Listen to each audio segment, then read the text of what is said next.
Alright kids, so I'm going to show you how to change a tire. Now if you don't know how to do this, or you don't have the equipment, I recommend getting AAA or get the equipment. Watch a couple more videos and even try changing your tire on your own.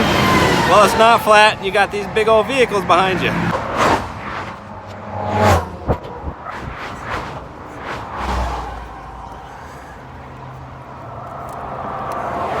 Whoa, whoa, whoa.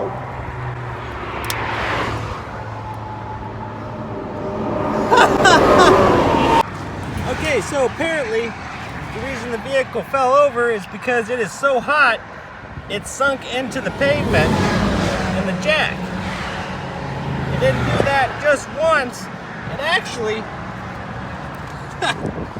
I moved the vehicle, did it a second time. It didn't go as far this time, but it did start to sink and it got me worried.